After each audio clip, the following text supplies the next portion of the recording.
मैं एक मौलाना, मैं चल रहा है, मुझे मजलिसें मिल रही हैं, सही है। मौला आप आ गए तो मेरी तो मजलिसें रुक जाएंगी, तो मैं तो नहीं चाहूँगा कि मौला आए।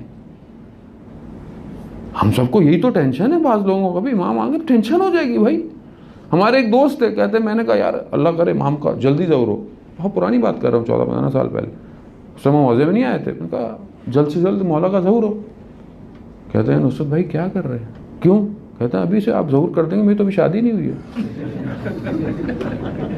यानी ये अज़ाह मजाक है, लेकिन हकीकत देखें कि मैं अपनी चीज़ों को कितनी अहमियत दे रहा हूँ, और ये हम सब के ऊपर लागू है।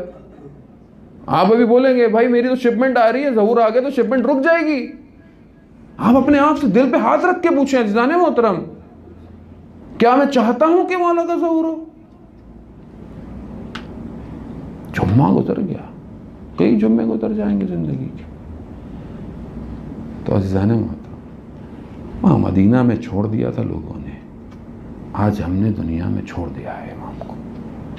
इमाम नहीं है हमारे साथ, हम अपनी ज़िंदगियों में लगे हुए हैं। ज़ाहिरी लेबल है हमारे ऊपर मज़हब के, हमें बाहर निकलना पड़ेगा।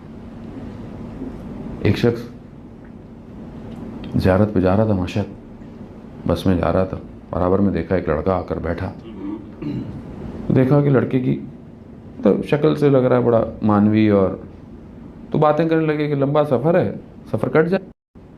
तो बात हुई, कहा तो पेरिस में पढ़ता था, पढ़ने गया था, डिग्री लेने गया था, लेकिन क्योंकि शहर महंगा था तो मैं शहर से 1-2 घंटे की ड्राइव पर रहता था। जब मैं यहाँ था तो इबादत अपनी मैं अच्छी और सही करता था, लेकिन वहाँ गया हालात के असरात हुए, नमाज में कोताही आ गई। कहता है 2 साल गुजर गए थे, मेरे आखिरी एग्ज़ाम चल रहे थे और 2 घंटे का सफ़र था। सुबह सिर्फ 6 बजे बस निकलती थी वहाँ से, 7 बजे पहुँची थी, 8 बजे मेरा इम्तिहान था। कहता है मैं हर तरह की तरह निकला, बस 20 मिनट चली और ख़राब हो गई।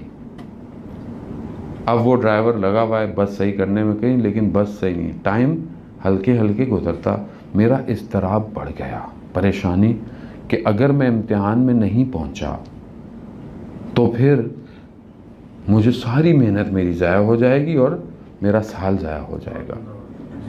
ये इस परेशानी में था, तो इसने बोला बस से उतरते हैं, हाईवे पे खड़ा हो कि कोई आए लिफ्ट लेके चले जाएं, लेकिन दूर दूर तक कोई और गाड़ी नज़र नहीं आ रही थी।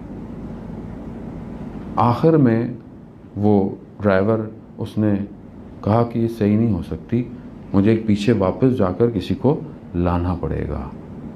कह रहा ऐसे में मैं वहीं के एक कोने पर अपने सर को अपने घुटनों में रख कर बैठ गया और मैंने अपने इमाम से तवस्सुल किया। क्या कहा, या इमाम ज़मान, आप जानते हैं कि अगर मैं ये नहीं कर पाया तो मेरे लिए कितनी मुश्किलात हैं। मैं वादा करता हूँ आपसे कि मैं आज के बाद नमाज अव्वल वक्त पे पढ़ूँगा। कहता है मैंने ये अभी बोला ही था तो अचानक से कोई शख्स आया, उसने ड्राइवर को बोला कि मैं कुछ करता हूँ, तुम सेल्फ लगाओ। उसने बोला नहीं, कहता नहीं तुम लगाओ तो सही। कहता है उसने जैसे ही सेल्फ लगाया बस स्टार्ट हो गई।